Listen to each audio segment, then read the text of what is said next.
Bom dia uma vez mais a todos. Vamos quase terminar o estudo que tenho estado a dar sobre a vontade de Deus. Eu vou agora repetir tudo o que falei até agora, como sempre. Tenho uma pessoa nova aqui. Não vou falar de tudo. Parece, não é? Ora bem, eu tenho estado a falar da vontade de Deus e comecei por falar de formas erradas de buscar a vontade de Deus. E ocorreu-me durante esta semana uma forma como, às vezes as pessoas pegam na Bíblia, quase como, acho que conhecem o conceito dos biscoitos da sorte, os chineses. São os biscoitos que, lá dentro do biscoito vem uma mensagem. Normalmente é uma mensagem de motivação, de conforto, de promessas para novos desafios. E há pessoas que querem pegar na Bíblia um bocado dessa forma. Abrem, quase como aquela forma que eu falei, abrem a Bíblia e isto para mim. E agarram-se por vezes a passagens que não nos dizem minimamente respeito. E temos de ter cuidado com isso. Há uma passagem que eu sei que muita gente gosta, e se calhar ponho-me a jeito depois para fazerem perguntas, mas não tenho problemas, que é, por exemplo, o segundo livro das Crónicas 7:14. Se o meu povo, que se chama pelo meu nome, se humilhar e orar, então eu perdoarei e sararei a sua terra. Muito lindo. Muito linda a passagem. Não nos diz respeito. Porque as nossas promessas, as bênçãos com as quais nós estamos abençoados, não são condicionais. Não é se, então. Já estamos abençoados com todas as bênçãos espirituais. E, como tenho dito várias vezes, as promessas de Deus para nós não são tanto no domínio do físico, mas principalmente no domínio do espiritual. E como tenho dito várias vezes, isto tem de ser dito várias vezes para ver se entra. São tantas as vezes em que nós ouvimos, com todo o devido respeito por alguns irmãos nossos, tantas vezes ouvimos o erro, tenho de dizer. Também se ouvirem várias vezes, agora assim condensado no espaço de 2 meses, várias vezes as mesmas expressões, fundamentadas na palavra de Deus, espero que vá entrando. Deus, mais do que curar-nos, quer mostrar-nos que a sua graça nos basta. Isto é uma verdade que nós temos de compreender. Porque se nós estivermos arraigados e agarrados à ideia de que eu tenho esta dificuldade, Deus vai ter de resolver da maneira que eu quero, um bocado como Naamã pensava que Eliseu ia fazer as coisas como ele pensava, ele vem e vai pôr a sua mão e vai sarar. Não, Deus não age sempre da forma que nós esperamos. E quantas vezes a forma que nós esperamos e que desejamos não é melhor. Como disse na semana passada, nós não sabemos pedir como convém. Não é? E não nos devemos agarrar àquela promessa de tudo aquilo que pedires em meu nome, eu farei. Mas não sabemos pedir como convém. Mas devemos agarrar-nos à promessa de que Deus é poderoso para fazer muito mais eficazmente além daquilo que pedimos e pensamos. Um bom exemplo disso é David. David tinha uma boa intenção quando quis construir o templo. Lembram-se dessa ocasião que David quis construir o templo. E disse ao profeta Natã, e o profeta Natã disse: está bem, vai, faz. Mas Deus disse a Natã: volta para trás e diz que as coisas não vão ser assim, não vais ser tu, mas vai ser o teu filho. Deus conhecia a intenção do seu coração, um pouco como Paulo fala aos Romanos. Nós não sabemos pedir como convém, mas o Espírito intercede, como é que diz? Vamos ler Romanos 8. Porque não sabemos o que havemos de pedir como convém, mas o Espírito intercede por nós, com as gemidos inexprimíveis. E aquele que examina os corações sabe qual é a intenção do Espírito, e é Ele que, segundo Deus, intercede pelos santos. Quantas vezes os nossos pedidos não são os melhores, mas o Espírito intercede por nós. E Deus conhece as intenções dos nossos corações. Isto para vos falar um pouco desta noção errada que muita gente tem de Deus vai cuidar de tudo da maneira que eu quero e da maneira que eu espero. E se nós formos a pensar desta forma, vamos ter muitas desilusões ao longo das nossas vidas. Portanto, devemos acreditar, compreender a vontade de Deus para agora. A vontade de Deus para agora não é saúde, prosperidade e todas as coisas que o mundo busca, mas é que nós consigamos, no meio da adversidade, saber depender dele e compreender que a sua graça nos basta. Nós vimos então várias formas erradas de buscar a vontade de Deus. Vimos a seguir algumas afirmações completamente claras sobre a vontade de Deus, das quais a mais fundamental, mais básica e mais importante para qualquer um é que vontade de Deus. Todos os homens se salvem bem ao conhecimento da verdade. Ótimo. Todos os homens se salvem bem ao conhecimento da verdade. E, como disse na semana passada, a minha vontade de responder a alguém que me pergunte qual a vontade de Deus para a minha vida, a vontade de Deus para a tua vida é que todos os homens se salvem bem ao conhecimento da verdade. E a vossa santificação? Sim, e para fora. O Eduardo já está a querer avançar, mas eu quero parar aqui um bocadinho. Obrigado. Eu quero avançar, mas queria falar disto. A vontade de Deus para a minha vida é que todos os homens salvem bem ao conhecimento da verdade. Agora a questão é, o que é que estamos a fazer para isso? Primeiro, já somos salvos? Então, vir ao conhecimento da verdade e fazer com que a verdade da palavra de Deus chegue aos outros. O que é que estamos a fazer quanto a isso? Estamos mais preocupados com a nossa vida pessoal, com o nosso sucesso financeiro, com o nosso sucesso pessoal. Com o nosso sucesso pessoal, com a nossa vida. E não tanto com esta verdade fundamental e básica da palavra de Deus, da vontade de Deus. Devemos sempre aproveitar as oportunidades que temos para falar de Cristo, para que as pessoas possam ser salvar e venham ao conhecimento da verdade. Ora bem, e então o Eduardo estava a fazer muito bem aquilo que eu já lhe pedi há várias semanas para ajudar-me a avançar. Outras afirmações claras sobre a vontade de Deus é a vossa santificação, os abstinhais da porneia, da prostituição, a palavra porneia, tudo. Não é só a prostituição como nós entendemos hoje, todo tipo de pecado sexual. Devemos ser separados dos outros, porque para o mundo isto é normal. Agora, o mal é quando isto começa a tornar-se normal e normativo no meio do povo de Deus. Cuidado. Sejamos agradecidos. Aos céus diz, fazendo do coração a vontade de Deus, ou seja, mesmo quando estamos no nosso trabalho ou nos nossos estudos, também aí estamos a fazer a vontade de Deus. Às vezes há aquela ideia errada de que, eu acho errada, de que nós temos a parte espiritual e a parte secular. Dividimos a vida em espiritual e secular. Mas nós somos crentes, nós somos filhos de Deus, nós devemos fazer a vontade de Deus em todas as coisas. Não é só quando estamos aqui na igreja. E depois o resto é à nossa maneira. Isso é um erro grave. E o problema é que aqueles que convivem connosco, nomeadamente a nossa família, percebem? Olha, ele agora entrou em modo igreja. Agora entrou em modo casa. Isso é perigoso. Sejamos agradecidos, fazer a declaração à vontade de Deus, nossa santificação, que nos demos primeiramente ao Senhor. Isto dar primeiramente ao Senhor, cuidado, pode ter consequências drásticas, mas é tal ideia que eu tenho dito várias vezes.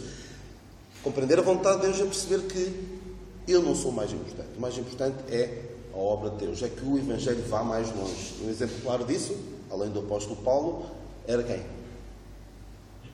Epafrodito, que não fez caso da própria vida. Paulo dizia que também não tinha a sua vida preciosa. Porquê? Porque percebiam, não importa se eu morrer, desde que... Epafrodito era, não importa que eu morra, desde que esta oferta chegue a Paulo, para que Paulo possa continuar a pregar o Evangelho. Então, vimos algumas coisas sobre a vontade de Deus, algumas afirmações claras, e às vezes, eu estava a pensar nisso durante esta semana, estava a pensar no seguinte: nós gostávamos de saber a vontade de Deus. Ei, se eu soubesse a vontade de Deus sobre este determinado assunto, será que a faríamos?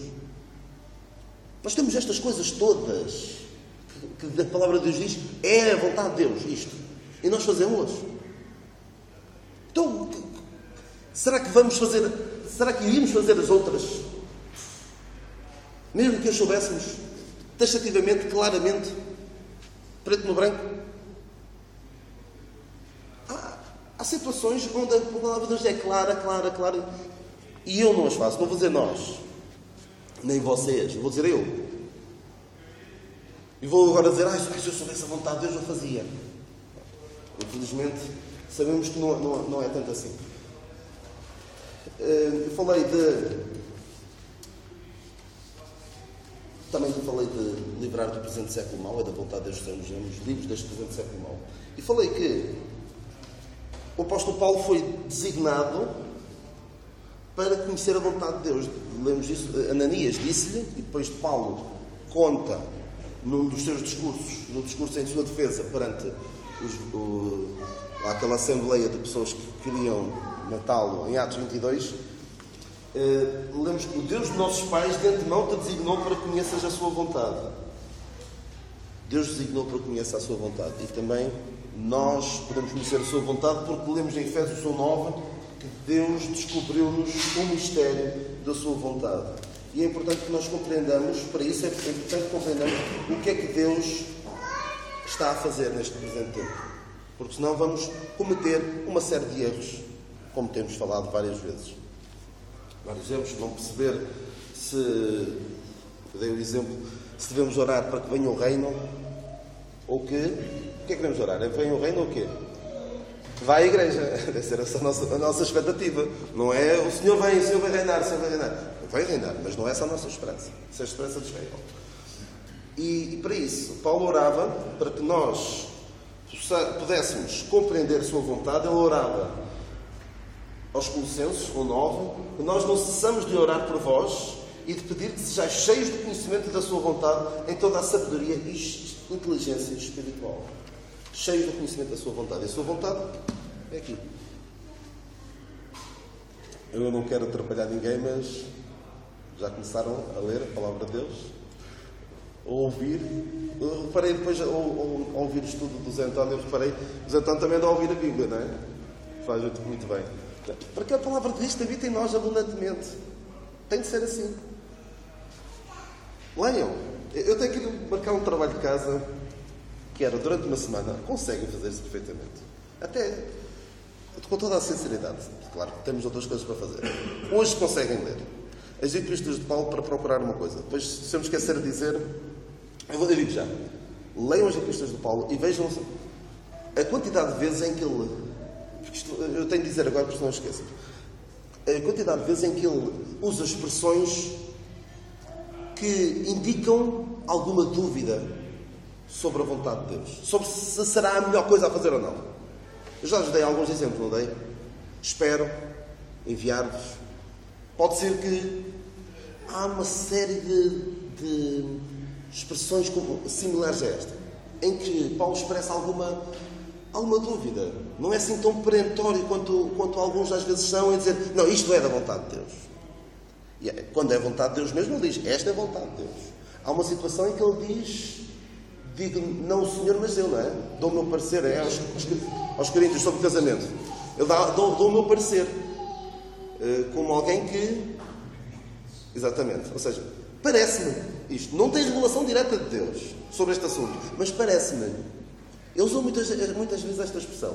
E numa semana leem facilmente. Eu já vos disse que demoram 4 horas e meia a ler as Epístolas de Paulo. Vejam se encontram. Quantas vezes vão encontrar isto? Espero.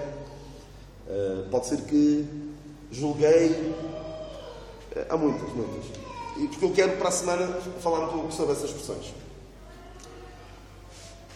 Isto é lendo a palavra de Deus, como estava a dizer, que nós podemos ser cheios de conhecimento da sua vontade em toda a sabedoria e inteligência espiritual. Toda. E falei do exemplo de Salomão, que antes de ter sabedoria, o que é que ele fazia? Adorava o Deus certo da maneira errada. E nós, enquanto não estivermos cheios de toda a sabedoria, do conhecimento da sua vontade, em toda a sabedoria e inteligência espiritual, vamos cometer erros. Inevitavelmente. Ora bem, então vamos hoje avançar bastante, espero eu, sobre outras expressões na experiência do apóstolo Paulo, onde vemos a vontade de Deus. Atos 18, 19 a 21. Atos 18, 19 a 21.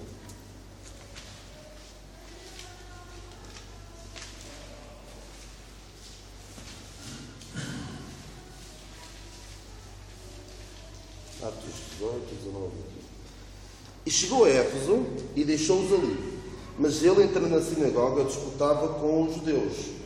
E rogando-lhe eles que ficasse por mais algum tempo, não conveio nisso. Antes se despediu deles, dizendo: querendo Deus, outra vez voltarei a vós, e partiu de Éfeso. Vemos aqui que os efésios queriam que Paulo ficasse por ali mais algum tempo, não é? Mas ele não conveio e disse: se Deus quiser, querendo Deus, ou se for da vontade de Deus, outra vez voltarei a vós, e partiu de Éfeso. Olhando para trás, ou seja, ele não tinha a certeza se iria voltar ou não. Querendo Deus, se Deus quiser, se Deus permitir, irei. Mas nós, se avançarmos um pouquinho mais para a frente, 19, Atos 19. E sucedeu que, enquanto Apolo estava em Corinto, Paulo, tendo passado por todas as regiões superiores, chegou a Éfeso. E achando ali alguns discípulos, continua a passagem, e depois versículo 9 e 10. Mas como alguns se endurecessem e não obedecessem, falando mal do caminho perante a multidão, retirou-se deles e separou os discípulos, disputando todos os dias na escola de um certo tirano. E durou isto por espaço de 2 anos, de tal maneira que todos os que habitavam na Ásia ouviram a palavra do Senhor Jesus, assim judeus como gregos. Olhando para trás, atenção, agora, posteriormente nós podemos dizer: era da vontade de Deus que Paulo voltasse lá. Porquê? Resposta. Se não souber a resposta, digam. Porque é que era da vontade de Deus? Porque Deus quer que todos os homens se salvem e venham ao conhecimento da verdade. Foi ou não o que aconteceu? Graças à vinda do apóstolo Paulo outra vez a Éfeso, ele estabeleceu ali uma igreja forte e espiritual, que serviu, direi eu, como centro de operações ali naquela região. Porquê? O que é que diz aqui? Todos os que habitavam na Ásia ouviram a palavra do Senhor Jesus, assim judeus como gregos. Houve proveito espiritual. E nós agora, olhando para trás, podemos ver que era de vontade de Deus que Paulo voltasse a Éfeso. Outra situação onde devemos falar da vontade de Deus, temos... Mas isto nós devemos analisar sempre. Foi bom ou não? Terá sido a vontade de Deus ou não? Houve proveito espiritual ou não? Paulo diz aos romanos...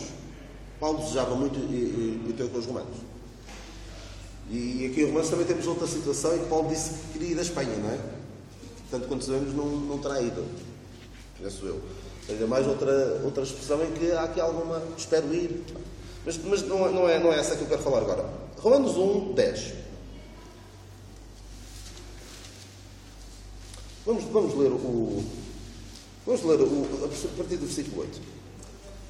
Romanos 1, 8. Primeiramente dou graças ao meu Deus por Jesus Cristo acerca de vós todos, porque em todo o mundo é anunciada a vossa fé, porque Deus, a quem sirvo em meu espírito no Evangelho de seu Filho, me é testemunha de como incessantemente faço menção de vós, pedindo sempre em minhas orações que, em algum tempo, pela vontade de Deus, se me ofereça boa ocasião de ir ter convosco.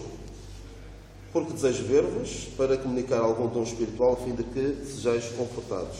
Isto é, para que, juntamente convosco, eu seja consolado pela fé mútua, assim vossa como minha.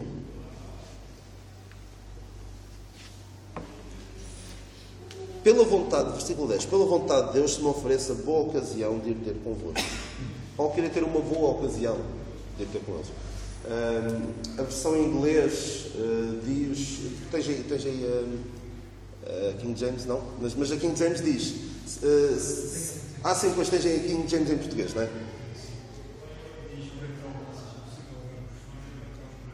Exatamente. Uma próspera viagem. Deus faça prosperar a minha viagem até vós. Essa é a ideia em inglês. Pelo menos na versão King James. A viagem de Paulo foi próspera até Roma? Mas vamos ver outra passagem. Que está relacionada... Vou pegar nesta e em Atos 21. Paulo, antes de ir a Jerusalém, os discípulos pedem para ele não ir. Não é?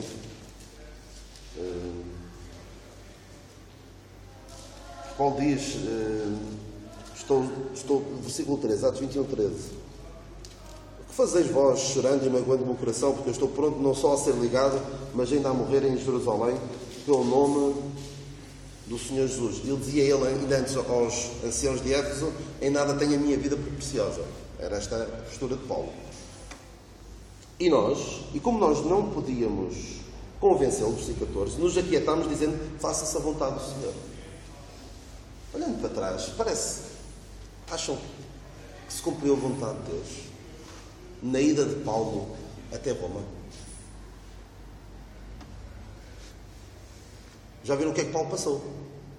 Foi preso, houve uma série de pessoas que o queriam matar, houve até um grupo de pessoas que fizeram um voto de que não voltavam a comer enquanto não o matassem. Isto é em Atos 24, 23, 12. Tem aqui outra: tira da terra um tal homem porque não convém que viva, em Atos 22. Vemos como ele foi muito maltratado. Foi depois para Roma. A viagem para Roma, será que foi boa? Foi uma viagem super atribulada, muito atribulada. Mas Paulo sabia que Paulo sabia que ia chegar a Roma. Isto dá uma confiança, dá-lhe uma confiança tal. Ele sabia que ia a Roma. Como é que Paulo sabia que ia a Roma? Eu já disse isto aqui há 2 semanas. Não aqui, mas numa mensagem na terça-feira. Porquê é que Paulo sabia que ia a Roma? Porque Deus tinha dito que ele iria lá. Exatamente. Atos 23. Não, isto já foi depois. Foi Atos 23. Atos 23 ele diz assim: Paulo, tem ânimo, porque como de mim testificaste em Jerusalém, assim importa que testifiques também em Roma. Foi o Senhor a dizer. Portanto, ele sabia, e dava-lhe ali uma pujança, uma força, que não temia nada nem ninguém. Eu sei que vou a Roma. Eu sou intocável, praticamente. Ninguém vai fazer mal. Mas, apesar disso, mas isso depois vamos ver isso. Apesar de Paulo saber que ia a Roma, ele tomou precauções. Não ia de qualquer maneira. Houve uma situação onde ele teve de se deslocar e tomou as devidas precauções. Não foi assim de qualquer maneira: o Senhor vai cuidar de mim. Não. Ele teve cuidado na forma como se conduziu.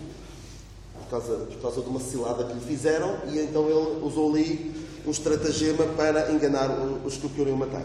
Logo a seguir é aqui em Atos 23. Então, sabem de alguém que discordará da afirmação: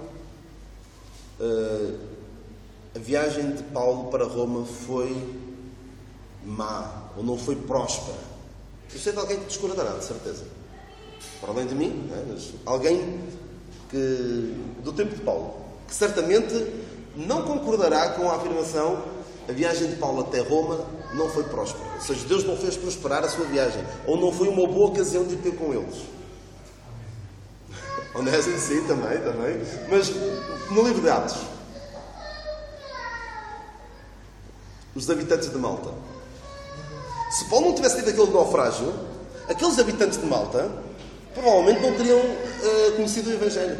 O pai de Públio não teria sido curado. E todas as pessoas que ali estavam. E aquelas pessoas que viram Paulo a ser picado e não lhe acontecer nada, e que ficaram de facto espantadas, e muitos deles se calhar creram por causa disso. Era um tempo em que ainda estava em vigor estes sinais, que entretanto no próprio Paulo passaram. Muitos vieram ao conhecimento do Evangelho graças a esta viagem aparentemente fracassada. Isto correu tudo mal. Tudo o que podia correr mal correu, aparentemente. Mas olhando em retrospectiva, nós podemos ver que de facto foi bom. Foi uma viagem próspera. Eu costumo dizer que quando Ananias diz, Deus diz a Ananias: este é um vaso escolhido, Atos 9:15. Este é para mim um vaso escolhido para levar o meu nome diante dos gentios e dos reis e dos filhos de Israel. E eu lhe mostrarei quanto deve padecer pelo meu nome. É possível que Paulo, se fosse como eu, pensasse: esta mensagem que eu prego, isto vai ter uma aceitação tal que eu vou até à presença dos reis. Vou pregar na presença dos reis. E foi. Mas não foi da maneira que poderia eventualmente pensar. Mas aqui diz: e eu lhe mostrarei quanto deve padecer pelo meu nome. Paulo foi perante Agripa, Festo, mais Agripa, Festo, Félix, Nero, provavelmente, a Bíblia não fala disso, mas fala sabemos que ele esteve no palácio do próprio César, preso. Ele foi, de facto, mas não da maneira que eu gostaria. Claro que eu gostaria de receber uma convocatória com o selo real a dizer: Paulo, vem aqui que eu quero ouvir esta mensagem que tem transformado a vida de tanta gente, eu também quero ouvir. Não foi assim. Não foi assim. As coisas nem sempre acontecem da maneira que nós esperaríamos. E nós, certamente, gostaríamos que as pessoas, os perdidos, aceitassem esta mensagem. Porque percebemos quão desesperadamente eles precisam dela. E o quanto muda a eternidade, mas também a vida neste presente tempo. Mas, infelizmente, nós sabemos que não é assim. O Senhor já falou de Onésimo, e é verdade que houve maior proveito do Evangelho graças à desgraça, entre aspas, que aconteceu ao apóstolo Paulo. Paulo aconteceu tudo o mal que lhe podia acontecer. E ele diz, olhando em retrospectiva, as coisas que me aconteceram contribuíram para maior proveito do Evangelho. Onésimo converteu-se nas suas prisões. Muita gente ouviu o Evangelho quando Paulo estava preso. Houve pessoas que antes não pregavam o Evangelho e agora, por Paulo estar preso, pregavam o Evangelho. Foi melhor. Olhando em retrospectiva, a viagem de Paulo a Roma foi bastante proveitosa espiritualmente. Se há bocado eu disse que a igreja em Éfeso foi o centro de operações do Evangelho, da distribuição do Evangelho por aquela zona, eu direi que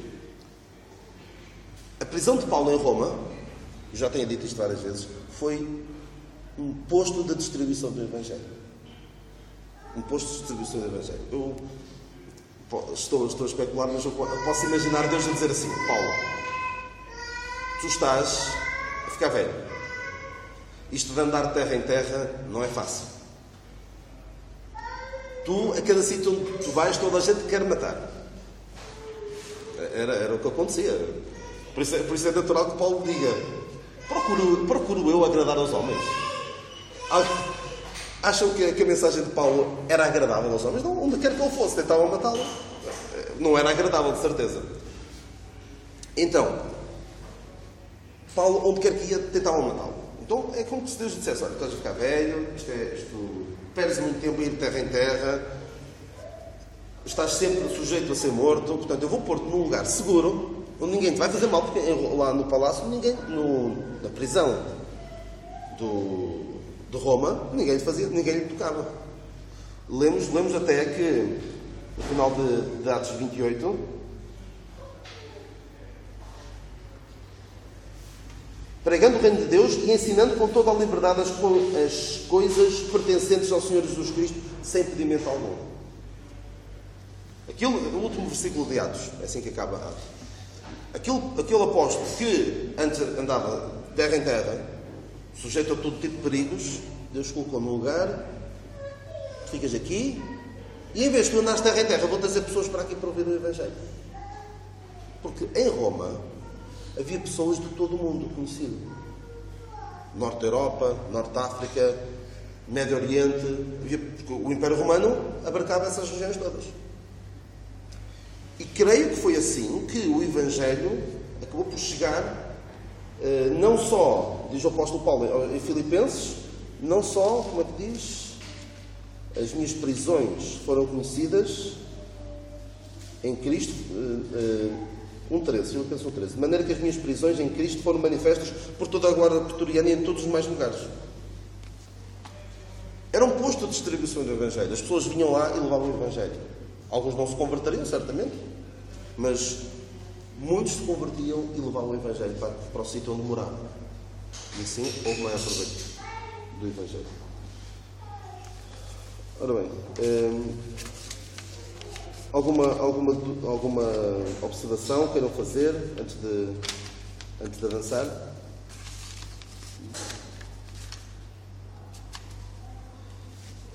Nem sempre as coisas acontecem como nós queremos. Vamos ter adversidades na nossa vida. Deus pode permitir que coisas como estas, como o naufrágio, como doenças, como prisões, possam acontecer aos seus filhos. E nós, dificilmente, algum de nós vai passar por coisas nem sequer de perto do que aconteceu com Paulo. Nem sequer de perto. Dificilmente vamos ter coisas... Ele teve se ele fosse ele certamente nunca abriu um daqueles biscoitos da sorte, os chineses. Porque aquilo é sempre coisas boas. Paulo parece que deve ter comido uns biscoitos completamente diferentes, porque tudo na vida lhe correu mal, aparentemente. Mas ele pode olhar para trás e dizer: isto foi bom. Não para mim, mas para o Evangelho. E nós nem... É a minha ideia, o meu entendimento, que nós nem sempre vamos compreender em vida porque é que as coisas nos acontecem de uma forma ou de outra. Mas não pensemos como alguns pensam: aconteceu uma coisa boa, Deus está a abençoar-me. Aconteceu uma coisa má, Deus está a castigar-me. Aconteceu uma coisa boa, Deus está a abençoar. E andamos aqui numa montanha-russa de emoções. Quando a vida espiritual não se baseia em emoções. Baseia-se no entendimento, em sermos cheios do conhecimento. Eu estou sempre a falar deste versículo e não consigo de cor. Cheios...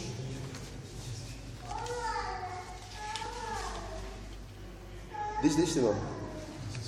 Sim, mas já é Colossenses. É melhor aqui. A intenção de Deus não é que nós nos sintamos bem, sejamos felizes, entre aspas, mas sejamos cheios do conhecimento da sua vontade em toda a sabedoria e inteligência espiritual, para que possais andar dignamente diante do Senhor, agradando em tudo e frutificando em toda a boa obra. Só assim. Se andarmos ao favor dos acontecimentos, vai ser nem sequer vamos ter um bom testemunho. Eu já não tenho muito tempo, vou só contar-vos uma história que eu ouvi, contada por um crente que é o Ravi Zacarias. Não sei se estou a dizer bem o nome. Ele é de origem indiana e é um grande orador. Ele contava uma história que eu não sei ao certo o contexto onde ela se terá passado, nem sei se será verídico ou não, mas também para nos mostrar como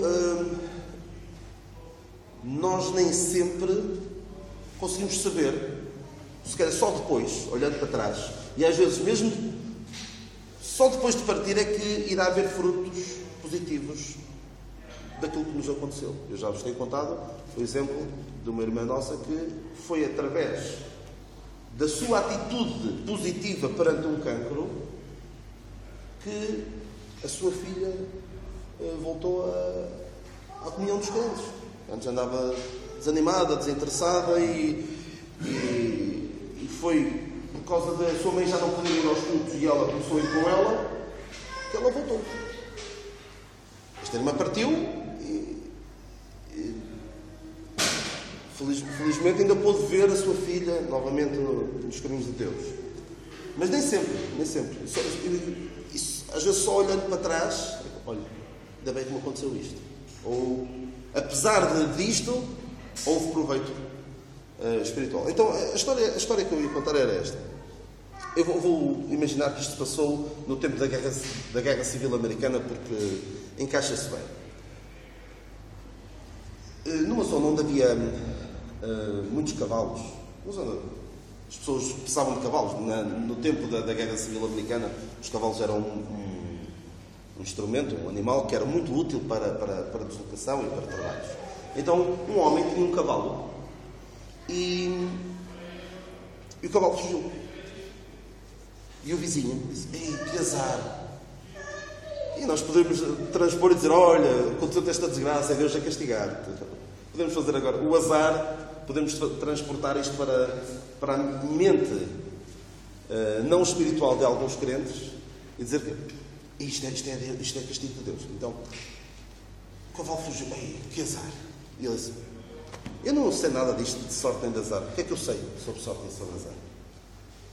Passados uns dias, o cavalo voltou. E com o cavalo vinham para aí alguns 20 cavalos selvagens. E o homem conseguiu domesticar aqueles cavalos selvagens. E o vizinho foi: ei, que sorte! Tantos cavalos tu tens agora. E ele: mas o que é que eu sei sobre sorte e sobre azar? Uns dias depois, o filho desse homem, a querer montar um cavalo, caiu e partiu uma perna. E o vizinho: ei, que azar! E ele: mas o que é que eu sei sobre sorte e sobre azar? Passados mais alguns dias, e daí eu falar da Guerra Civil Americana, vieram um regimento lá ou da União ou da Confederação, não é?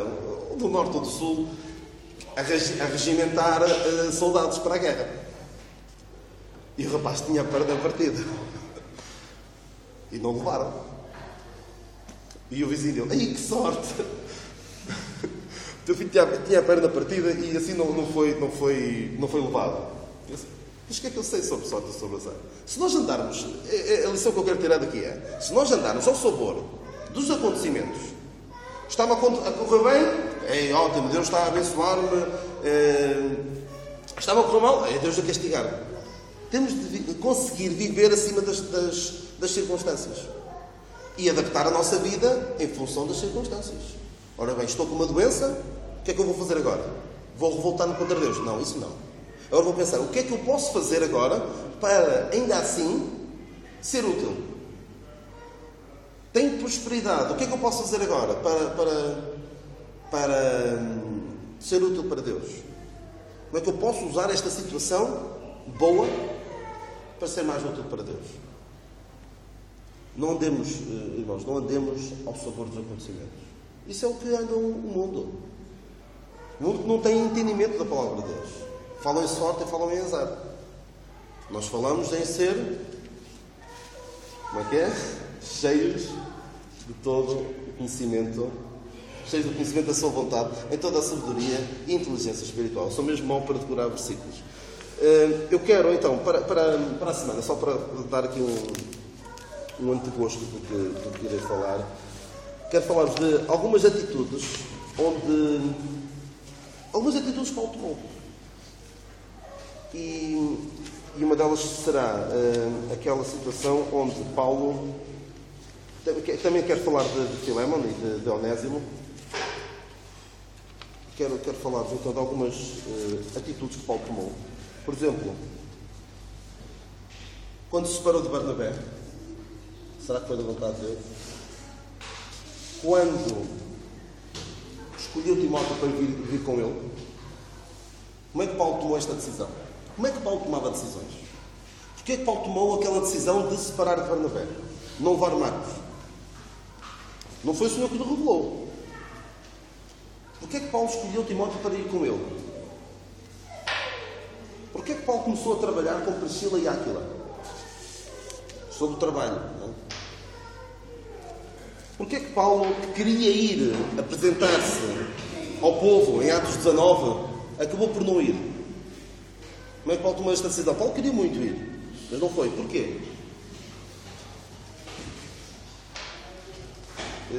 Aqui já falei um pouquinho sobre aquela situação em que Paulo arranjou aqui um esquema para não ser apanhado numa cilada que lhe quiseram fazer.